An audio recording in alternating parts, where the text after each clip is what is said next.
Okay, we're going to start here. We're going to go back a long time. Long time. All right.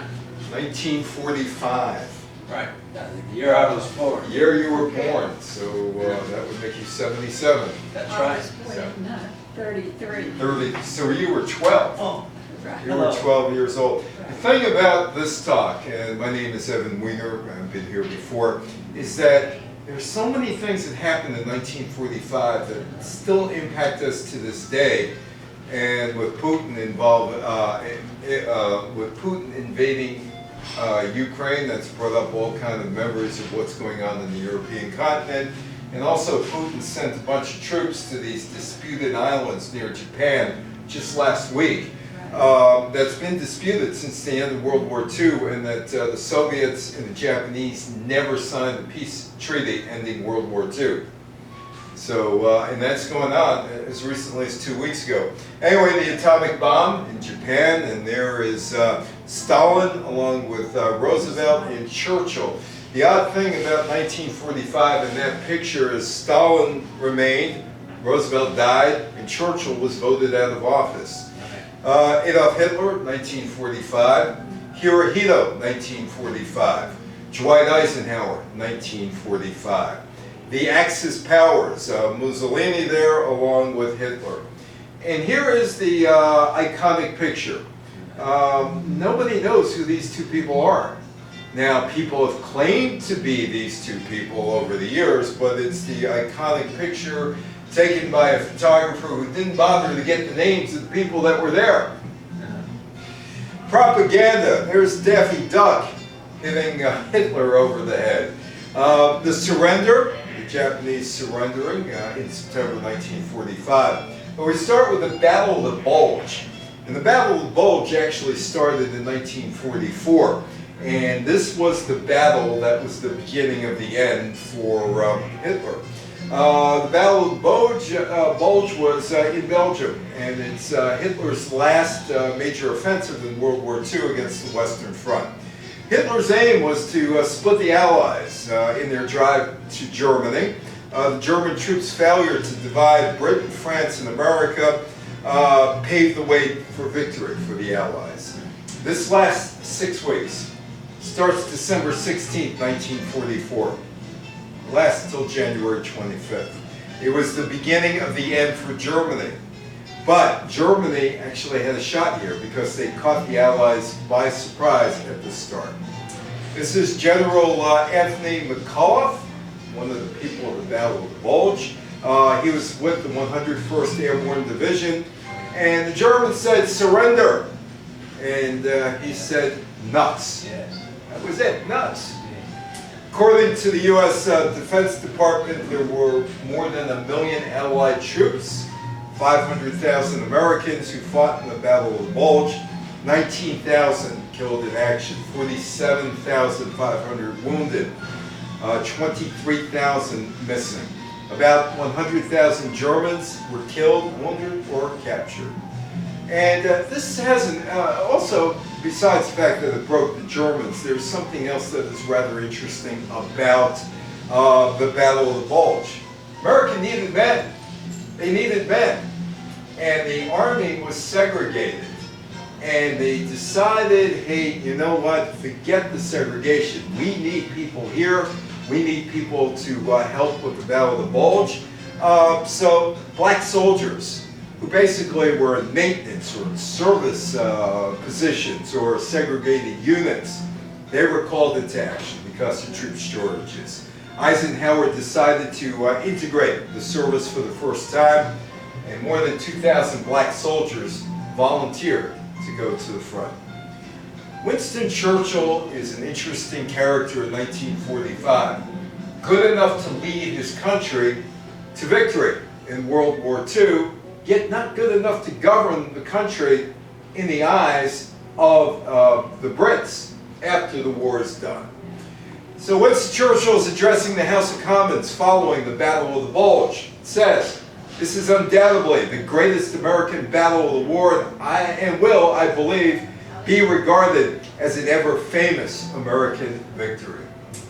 But going into Germany would uncover some unspeakable things, such as Auschwitz. People found there, Dwight Eisenhower found these concentration camps. On January 27th, the Soviet Red Army liberates the Auschwitz and the Birkenau concentration camps. There's another meeting, another one with a very frail-looking Franklin Roosevelt. If you look at him in that picture, Winston Churchill and Joseph Stalin. It's the Yalta Conference. The Yalta Conference was a meeting of the three World War II allies. Roosevelt from the United States, Churchill from Britain, and of course Stalin from the USSR. They meet in February in the resort city of Yalta, and that's along the Black Sea coast of Crimean Peninsula, which is of course in the news. The Russians have been fighting the Ukrainians in the Crimean Peninsula for the last 8 years. The big three are there, and they discuss, well, what happens next. Germany is about ready to be defeated. Let's assume they're going to be defeated. And what happens to the rest of Europe? And what happens with the Soviets? Are they going to go to the war in the Pacific against Japan? And should there or should not be a new United Nations instead of the League of Nations? At Yalta, the big three agreed that after Germany tenders its unconditional surrender, it would be divided into 4 post-occupation zones, which caused a lot of problems in the 50s, 60s, 70s, and 80s. One would be controlled by the US, another by the British, another by the French, another by Soviet military forces. The city of Berlin would also be split up into similar occupational zones. But that's Europe. Meanwhile, here's that famous picture of the Battle of Iwo Jima. The war in the Pacific theater is ongoing. It hasn't ended yet. And while there's mop-up things going on in Europe, the Pacific theater is still alive and well. The Battle of Iwo Jima took place between February 19th and March 16th.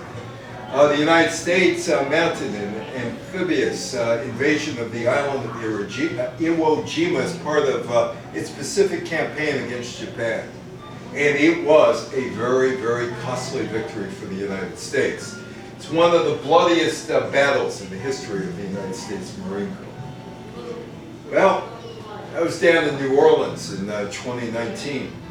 And there's a World War II museum in New Orleans, not far from Bourbon Street. And we're walking around New Orleans, and it is Mardi Gras time because I was there during Mardi Gras. And decided to take a seat next to Franklin Roosevelt. Well, Franklin Roosevelt dies on April 12, 1945. The war is winding down in Europe, but it's not winding down in the Pacific. Harry Truman is vice president, the accidental vice president, becomes the leader of the United States, still fighting World War II. Roosevelt's down in Warm Springs, Georgia, his retreat. He sat in the living room with his mistress, Lucy Mercer, with whom he resumed an affair. He has 2 cousins there, his dog Falfa. Remember, his critics took on his dog Falfa at one point. As the artist Elizabeth Shamatov is painting his portrait. About 1 o'clock, the president suddenly complained of terrific pain in the back of his head and collapsed. By 3:30, his doctors in Warm Springs pronounced the president is dead. That leaves Harry Truman. Harry Truman was the vice presidential candidate in 1944. He probably in 1943 never expected to be anywhere near the Oval Office, and he's there. In Europe, Allied troops reached the Rhine and the Elbe, and Hitler's Third Reich was crumbling. The war was not quite over yet. The United States' relations with the British ally and Winston Churchill were always being challenged, and those with its Soviet ally, Joseph Stalin, were worse than strained. Meanwhile, Truman has a whole bunch of challenges. In the Pacific, the outcome of the war is uncertain. In the greatest logistical achievement in history, the U.S. and its allies were prepared to shift more than 1 million men in all the gear from Europe to the Pacific to prepare for a too-prolonged amphibious invasion of Japan, scheduled to begin in November. A friend of mine, his father, was in Europe, and he was going to go to Japan, and my friend said the best thing in the world was the atomic bomb, because his father, he thought, his father thought he was a dead man going over to Japan. The Manhattan Project, the atomic bomb. It would end the war rather quickly, but it still had to be built. So Truman's challenges in New Mexico, a team of scientists with total government support and unlimited resources are working on a super weapon that even Truman doesn't know about. Roosevelt never told him about this super weapon. And Truman finds out the day he's president, oh, by the way, we're working on this super weapon. FDR kept Truman in the dark about the bomb's development, and it wasn't until Roosevelt died that Truman learned the full extent of the Manhattan Project. Meanwhile, there's Europe, finally going through towns to see what's going on. World War II in Europe begins to near its end as Allies close in on Berlin. Soviet army reached Berlin in the middle of April after making its way through Eastern Europe, liberating German concentration camps as it progressed towards Germany. U.S. troops liberated Buchenwald, the German concentration camp Dachau. That also liberated. The British troops liberated the Belsen concentration camp. That's where Anne Frank died, along with her sister. Finding no running water and thousands of dead and rotting corpses. A massive air raid using incendiaries completely destroys the city of Dresden. Dwight Eisenhower wants documentation. Dwight Eisenhower wants future generations to know what happened in Nazi Germany. It's a good thing he did the documentation, because I'll tell you more as we get toward the end of the talk. Seeing the Nazis' crimes committed at Ohrdruf made a powerful impact on the General Dwight Eisenhower, and he wanted the world to know what happened in the concentration camps. On April 19th, he cabled the General George C. Marshall with a request to bring members of Congress and journalists to the newly liberated camps so that they could convey the horrible truth about Nazi atrocities to the American public. This is what Eisenhower said: "The things I saw beggar description. The visual evidence and the verbal testimony of starvation, cruelty, bestiality were so overpowering as to leave me a bit sick.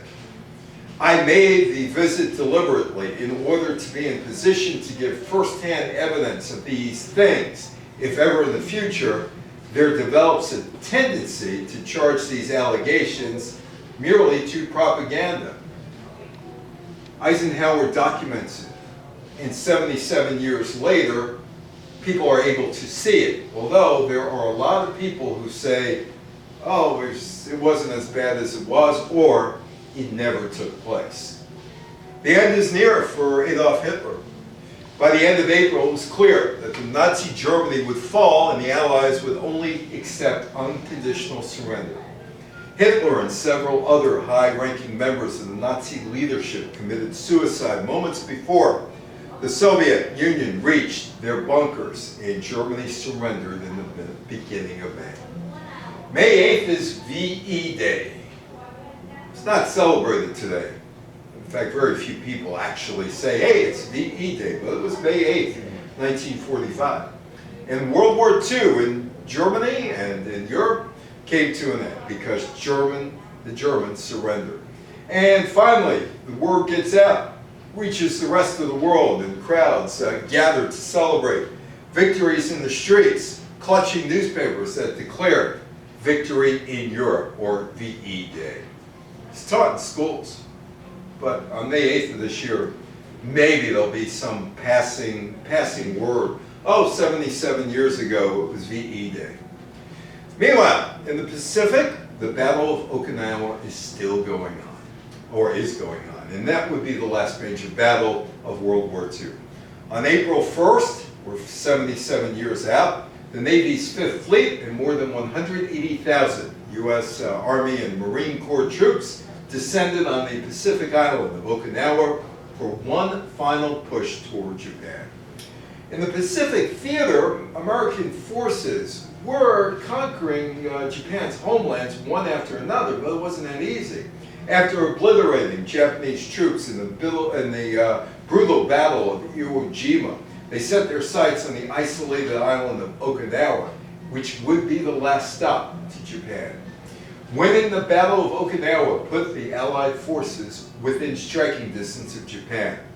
7,000 Japanese soldiers surrendered, but most of them committed suicide rather than surrendering. When faced with the reality that further fighting was futile, the General Jima and his Chief of Staff, General Chow, committed ritual suicide on June 22nd. The war wasn't quite over on June 22nd. Meanwhile, back in Europe, that's Benito Mussolini hanging from his feet, or his foot. When World War II broke out, Mussolini and Italy decided they were going to stay neutral. But when Mussolini sees that Hitler is making significant territorial gains, he decides to enter the war on the side of Germany. As the tide of the war turned, support for Mussolini began to decline in Italy, and he was arrested in 1943. A daring rescue mission by the German military forces helped him escape, and he became the ruler of a puppet republic in northern Italy. By 1945, the Germans had lost the war, and Allied forces were pouring into Italy.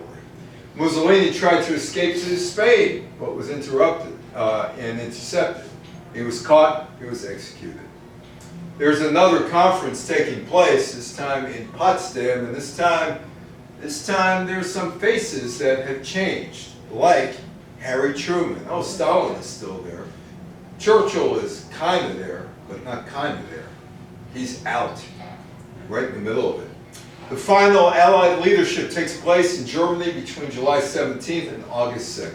It starts with Stalin, Winston Churchill, and Harry Truman, and they're discussing, hey, what do we do now? The war's over in Europe. How do we go ahead and reconstruct Europe? And they talked about that. Germany had surrendered a few months prior, and at this meeting was decided that okay, let's go ahead with this plan. The 4 occupied zones, and the country would be totally demilitarized. The borders between Germany, Poland, and the Soviet Union would be readjusted. Except right in the middle of this, there's a British election. And Winston Churchill was told, get lost. Thanks for helping us out. Win with winning and all that other stuff. But he's gone. He's gone. He loses right in the middle of this thing. He might have been one of the big 3 on the global stage, but he was not very popular in England. On July 26, Churchill and his party was soundly defeated at the polls with Labour easily defeating Churchill's Conservative Party, and that brings a new face, Clement Attlee. And he would take Churchill's spot right in the middle of this meeting. Right in the middle of these meetings, they parachute him in, Churchill is gone. Churchill had led the nation through its darkest hour, guided it to victory, but he's thrown out of office. Of the original big 3 that met just 5 months earlier, or 6 months earlier in Yalta, February, Stalin is the last man standing. Here's Charles de Gaulle, leader of France. On August 26, 1944, following the Allied invasion of France, de Gaulle entered Paris in triumph. In November, he was unanimously elected provisional president of France. But he was not invited to the Yalta Conference. After the French premier, André Pétain, signed an armistice with Nazi Germany in June 1940, de Gaulle fled to London, where he organized the Free French Forces and rallied French colonies to the Allied cause. His forces fought successfully in Northern Africa, and in June 1944, he was named the head of the French government in exile. Now, this picture is from a museum an Air and Space Museum that's run by the Smithsonian outside of Dulles Airport in Virginia, about 30 miles outside of Washington, D.C.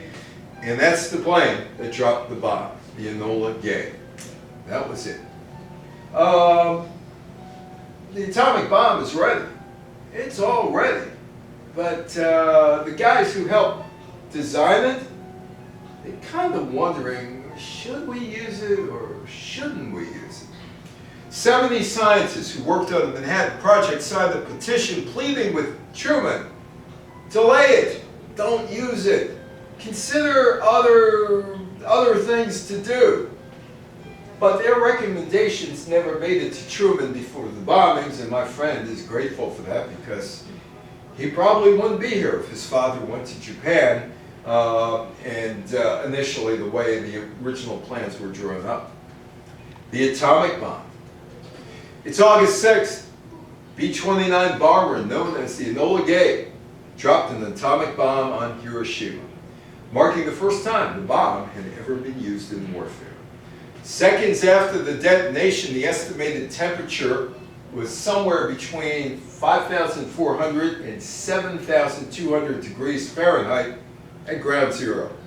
Almost everything within over a mile of ground zero was destroyed by the blast and the heat rays. Within 1 hour, a black rain of highly radioactive particles began to fall on the city, causing additional radiation exposure. The atomic bomb. City was leveled.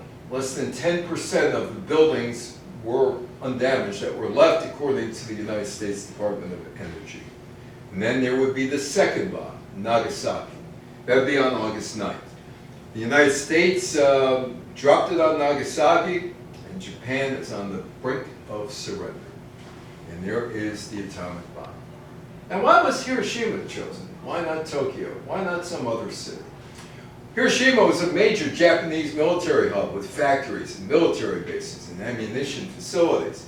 Historians say the U.S. picked it as a suitable target because of its size and its landscape and carefully avoided firebombing the city ahead of time so that American officials could accurately assess the impact of the atomic attack. But why Nagasaki? Why Nagasaki? It wasn't as big a deal. Oh yeah, it was a shipbuilding center for Japanese, and well, the U.S. decided it was going to bomb it on August 11th. However, there was bad weather for the day, predicted that day, and they decided, hey, let's move it ahead. It worked. Japan surrendered. It took 2 weeks, but Japan surrendered. On September 2nd, 1945, formal surrender documents were signed aboard the USS Missouri, designating the day as the official Victory over Japan Day, or VJ Day. And there it is, the iconic photo. And do you think it was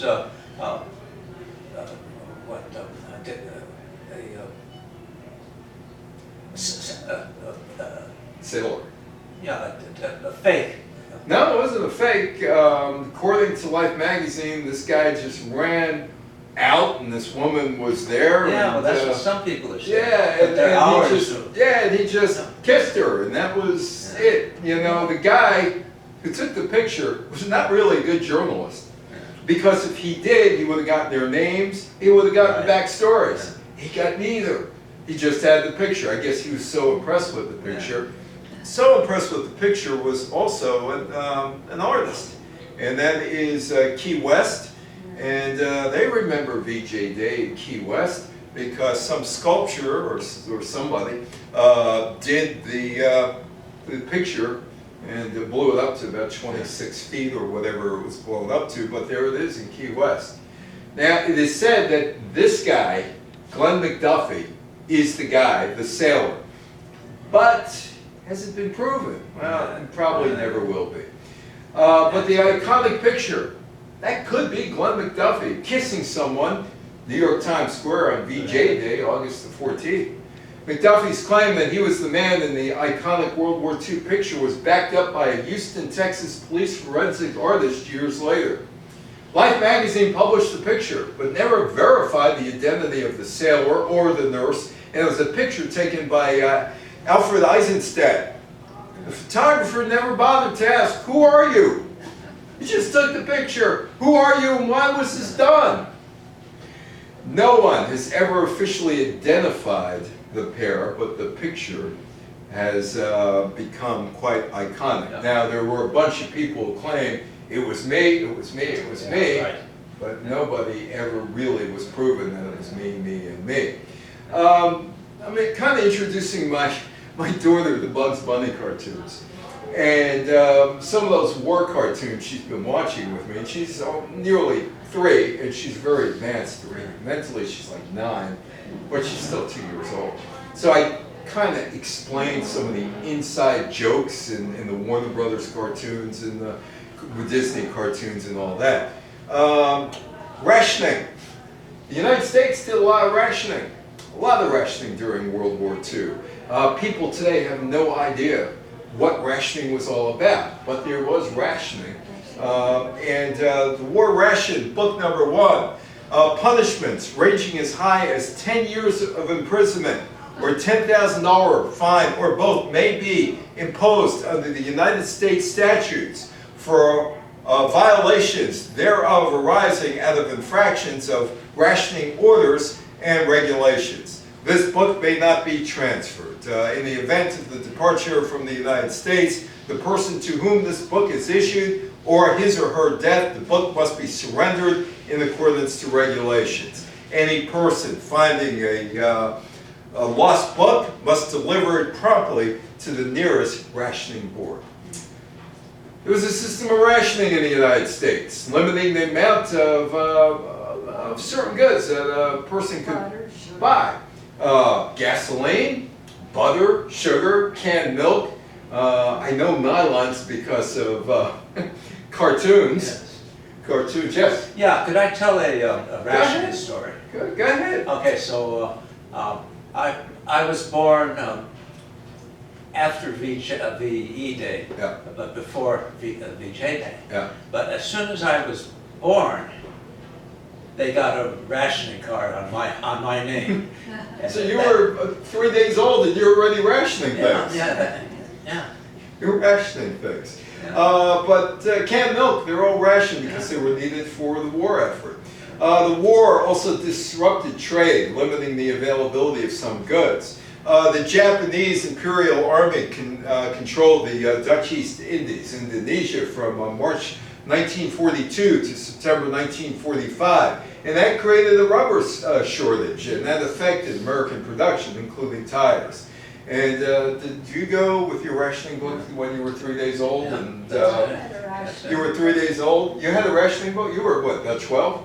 I was born in 1933. Yeah, so you were 12 years old with Right. rationing. Yeah. Americans, so you... Everybody had a ration. Yeah, so you received your first rationing when you were 9 years old, May Right. 1942. Right. The first card, War Ration Card number 1, became known as the Sugar Book for one of the commodities Americans could purchase with their ration card. Other ration cards developed as the war progressed. Ration cards included stamps with drawings of airplanes, guns, tanks, aircrafts, ears of wheat and fruit, and they were used to purchase rationed items. I wasn't lying about the cartoons. This is a Bugs Bunny cartoon featuring a gremlin. The gremlins that took, the gremlins actually ruined things. And Bugs is, well, the whole thing is Bugs. The gremlins getting the best of them.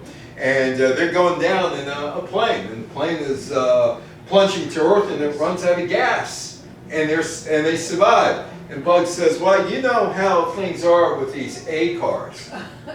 A cards. So Bugs survives. But people watching that cartoon today have no idea. They're just like, that whole joke went over their head. The Office of Price Administration rationed automobiles, tires, gasoline, fuel oil, coal, firewood, nylon, silk, and shoes. Americans used their ration cards and stamps to take a meager share of household staples, including meat, dairy, coffee, dried fruits, jams, jellies, lard, shortening, and other oils. The other thing, and when I gave talks about this years ago, in fact, the first time I was here was in 1999 talking, so that's 23 years ago.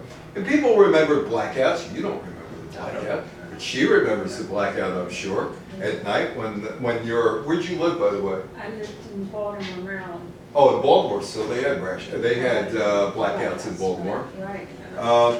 Blackout, 5 a.m. till dawn, daily. Well, they felt that the Germans or somebody was going to come and bomb the place. If you didn't have any lights on, they're not going to see you. Officials in some American coastal cities like Baltimore, Washington, Philadelphia, New York, Boston, were well aware of their vulnerability to air attacks and began ordering practice blackouts long before December 7th, 1941 and the bombing of Pearl Harbor. On May 8th, 1941, Seattle, where my daughter lives, became the first major American city to test out its blackout procedures. And this is Chrysler. Chrysler's not making cars during World War II. They're making tanks. The big three, well, there were more than big three automakers in those days. There were a lot of automakers in those days, but they weren't selling cars. There were new cars during World War II. But the war is ending. It's over in Japan. It's over in Europe. And now what do? For the last 3.5 years in America, and for about 6 years in England, there's been a war going on. With the end of the war, America has to end the war economy and look to the future. And what are we going to do with all of those GIs that are coming back? U.S. businesses at the time were not geared, or were geared around producing tanks and planes, and they were putting together houses and refrigerators, and that's what they're going to have to do. They're going to have to convert to building refrigerators. Some economists predicted a new crisis, mass unemployment with everybody coming back, inflation, arguing that private businesses couldn't possibly generate the massive amounts of capital necessary to run the pumped-up wartime factories during peacetime. Economists are sometimes wrong. In fact, many economists are wrong. Returning home. We're home. We're home. Honey, I'm home. How have things been the last 3.5 years? Returning home. A report released in mid-1945 by the Senator James Meade of New York claimed that if the war in the Pacific ended quickly, the United States would find itself largely unprepared to overcome unemployment on a large scale. Most returning veterans, though, were able to find jobs without any problem. U.S. factories that had proven so essential to the war effort quickly mobilized for peacetime, rising to meet the demands of consumers who have been encouraged to save up money during the war in preparation for a post-war boom. Gotta get them home. Gotta get them home. How you gonna get them home? Hey, take a magic carpet ride. Operation Magic Carpet Ride. Yanks Magic Carpet Ride. We're going home. Operation Magic Carpet Ride officially commenced on September 6th, 1945, 4 days after VJ Day. And it would end on September 1st, 1946. On average, Operation Magic Carpet transported 22,222 Americans home daily for nearly 1 year. Sum total of which provides the mathematical framework behind the beginning of the post-war baby boom era, which would start 9 months after they came home. And hence the baby boomer generation, which starts in 1946.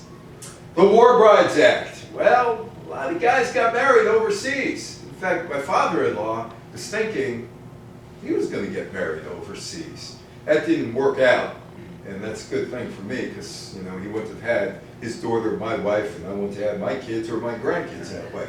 So the fact that he didn't get married to a woman from England and came home and married somebody else is a good thing for me.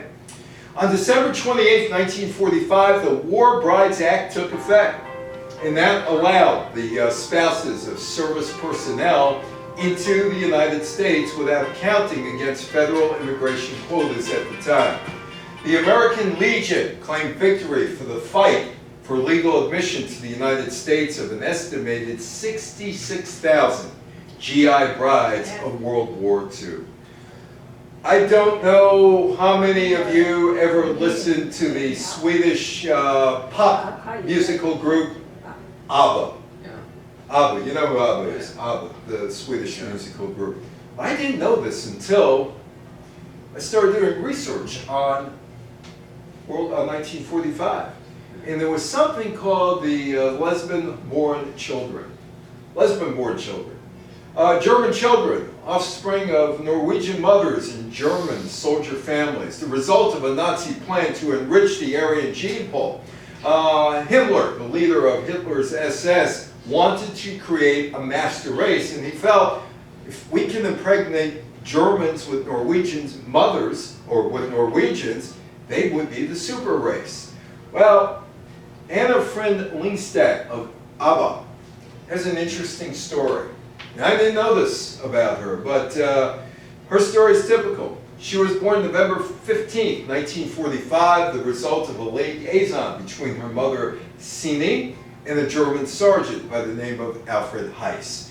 The infant's mother and grandmother were branded as traitors and ostracized in their village in northern Norway.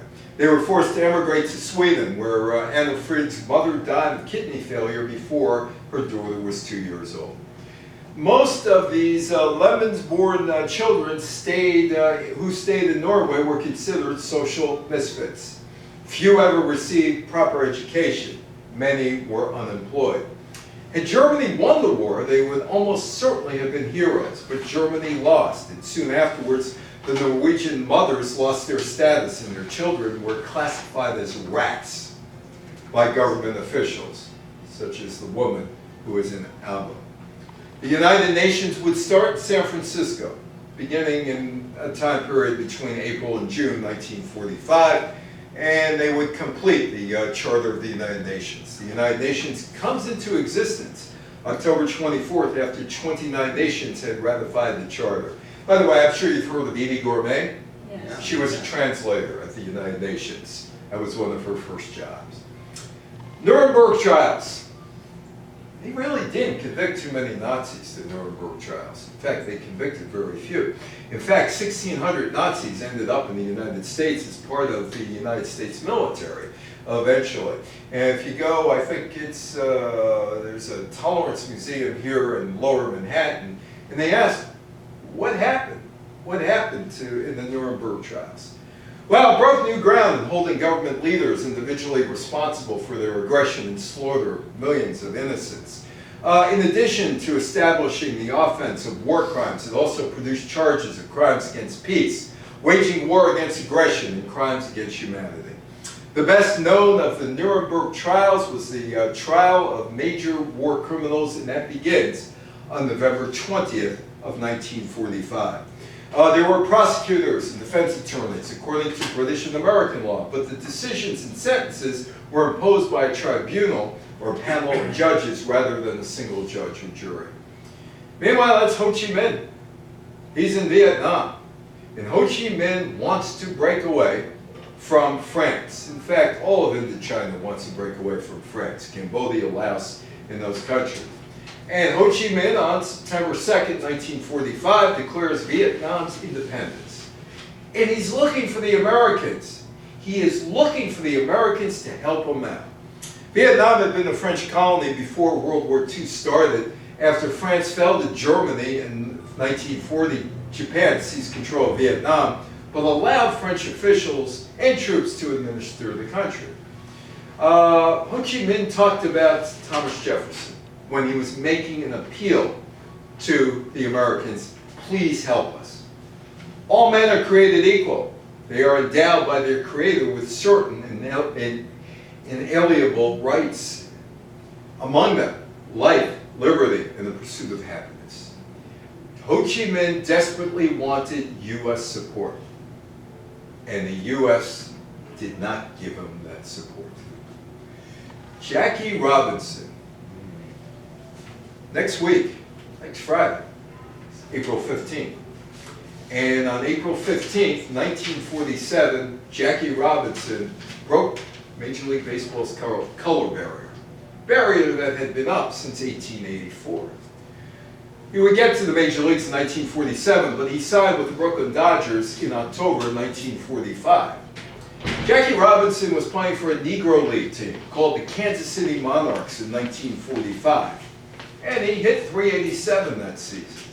He was a great football player, served in the United States military, and there was some heat on the Brooklyn Dodgers and the New York Giants and the New York Yankees by a Harlem congressman by the name of Ben Davis. Also by the state. The state passed the Ives-Quinn Act, which basically told Major League Baseball teams, get out there and hire Negro players or else.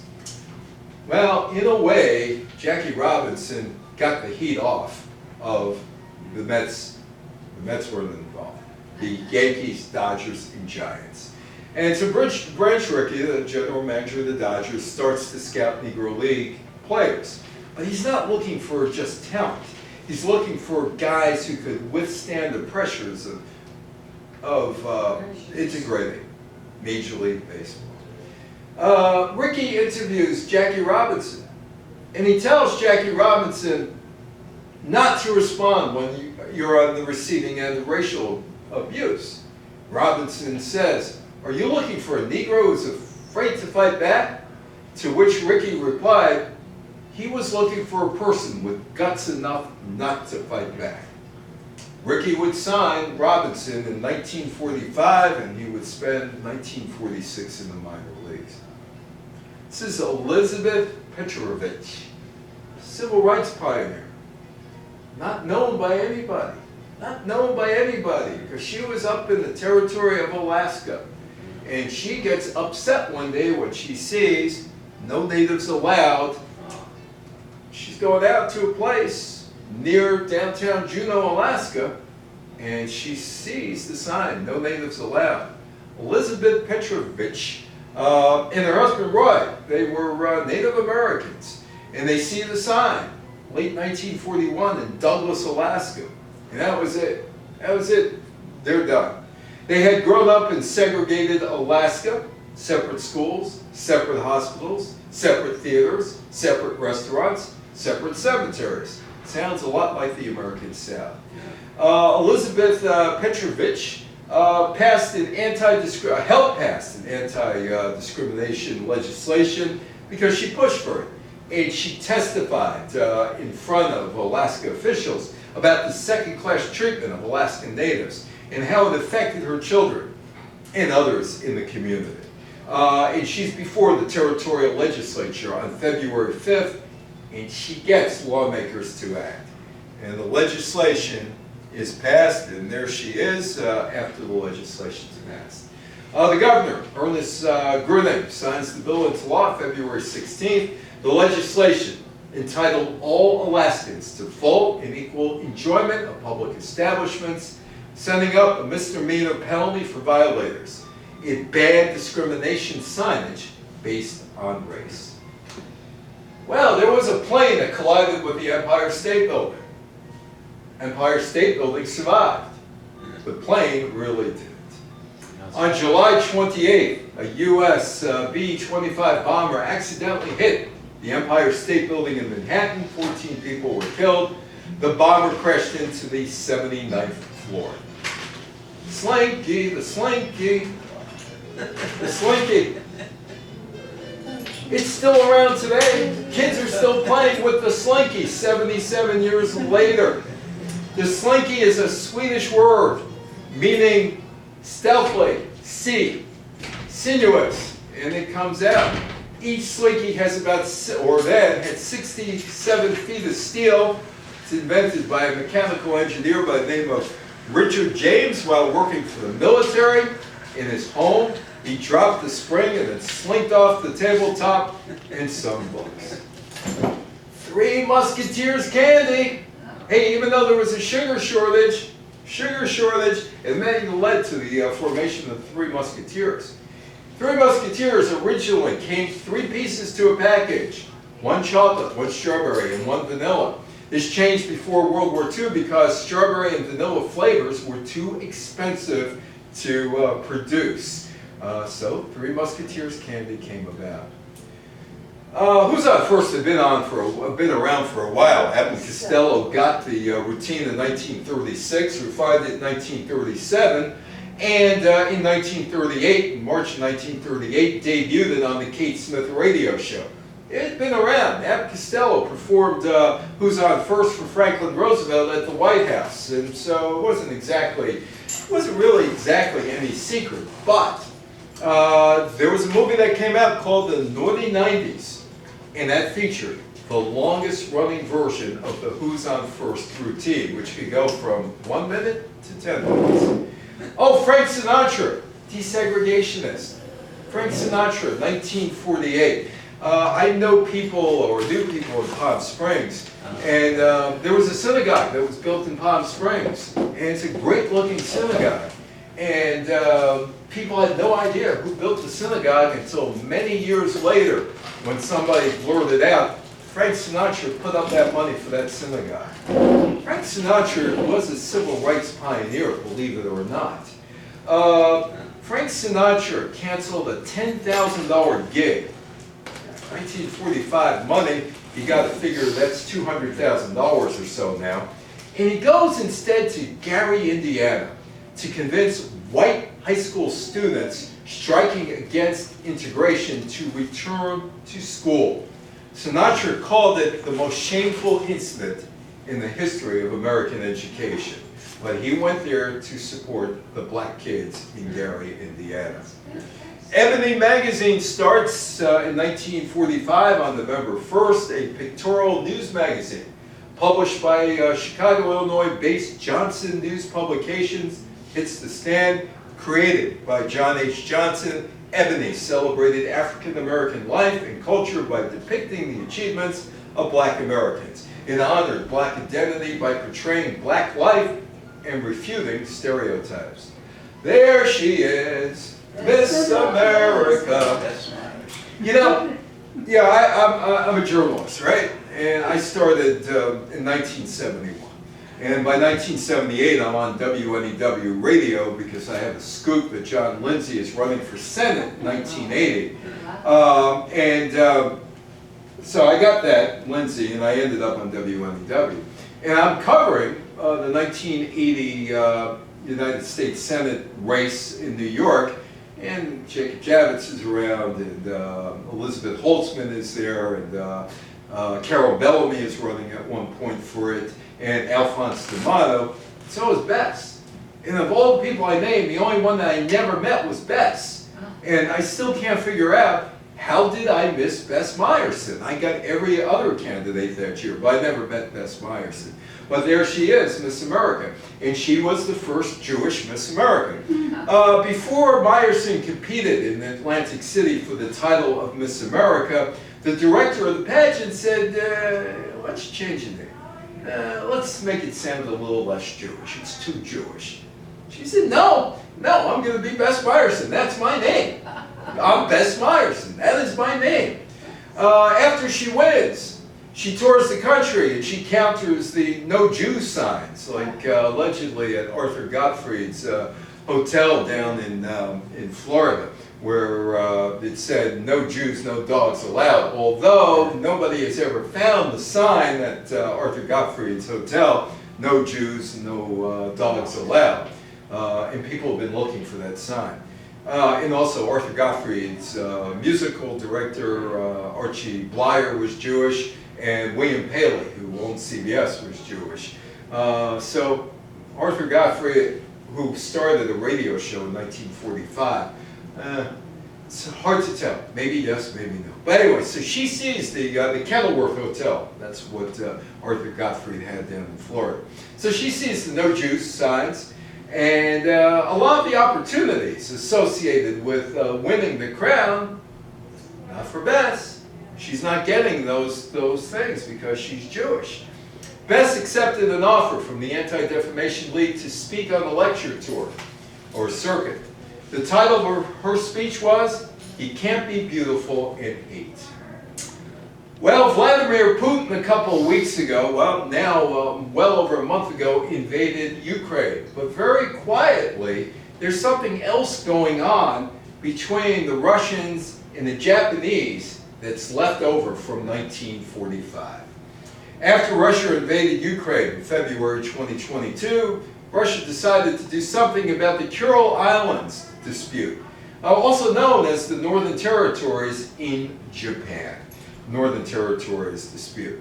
In March 2022, the Russian military started a military exercise involving more than 3,000 troops on that chain of islands. Japanese, or Japan, has claimed that the Soviet Union illegally seized the 4 islands after its surrender. Neither side has signed a peace treaty because of the dispute. And that just happened 2 weeks ago, or 3 weeks ago. So, you think that after 77 years, history is absolutely settled. Nothing is going to change. But history from post-World War II is not been settled. A lot of things still going on. Still problems in Europe. Still problems in Europe. NATO a few years later would be put together, and that has put a strain on things. So what's the 1945 legacy? Well, they both died in 1945, Hitler and Mussolini. In 2018, new forensic studies of the remains by the Russian intelligence for 7 decades has determined that with World War II lost by Germany, Hitler did kill himself in his bunker on April 30th, 1945. On April 28, 1945, Il Duce, Benito Mussolini, and his mistress, Clara Petecchi, were shot by Italian partisans. They captured them as they tried to leave for Switzerland. That was the museum I talked about, where what happened in the Nuremberg Trials. What happened? Fear itself. That's in Lower Manhattan. In 2021, a survey said 1 in 10 young Americans believe the Holocaust never happened. 23% said it's a myth, or that the number killed is 6 million Jews, and others greatly exaggerated. In a 50-state study of Americans aged between 18 and 39, 12% said they never heard or thought, or they heard, or thought they heard the word Holocaust. We thought they never. 12%. In Hiroshima, as many as 140,000 people ultimately died from the blast, but not all perished immediately. The residual health issues caused by intense radioactive fallout claimed thousands of lives in the months and years afterwards as well. The day after the Nagasaki bombing, the President Harry Truman issued his first affirmative command regarding the bomb. No more strikes without his express authority. He never issued the order to drop the bombs, but he did issue the order to stop dropping them. St. Petersburg, Russia, 1945 legacy, me and my wife. The end of World War II saw the United States and the Soviet Union's relationship crumble, with the Cold War starting in 1946. Nazi scientists, Nuremberg, Nazi scientists would move to America to work on defense programs and the space program, and that would start with Operation Paperclip, which would bring the Nazis over in 1946. China freed Japan, would see a civil war start, and would become a communist country in 1949. Brooklyn Dodgers, Jackie Robinson, 1945 legacy. Hirohito would survive, other Japanese leaders did not. Jackie Robinson makes his debut April 15, 1947. America would support South Vietnam, not Ho Chi Minh, starting in 1955 in the Vietnam Civil War. De Gaulle became the provisional leader of France from 1944 to 46. He oversaw the formation of a new government. He resigned from office and politics in 1946. In 1958, de Gaulle returns to politics, and he's elected president of France. Oh, 360 million Slinkies have been sold since it hit the market. Three Musketeers, want to buy some? We'll go down to CVS and buy some. Bess Meyerson went into show business and was a political activist who got caught in a scandal that ended her political career. She is the only Jewish Miss America in the pageant's history. February 16th in Alaska is known as Elizabeth Petrovic Day. It was the Anti-Discrimination Act that was enacted in 1945, nearly 20 years before federal Civil Rights Act of 1964 would be passed, and 14 years before Alaska would become a state. It's a subway in St. Petersburg. Soviet Union would fall in 1991. Problems remain between the United States and Russia. Ebony went bankrupt in July 2020. It was purchased for $14 million by the former NBA player Junior Bridgman in December 2020 and relaunched as a digital magazine in 2021. History has not been settled. There are still active things that are going on left over from 1945. I want to thank everybody for being here. Any questions, any comments, please let me know.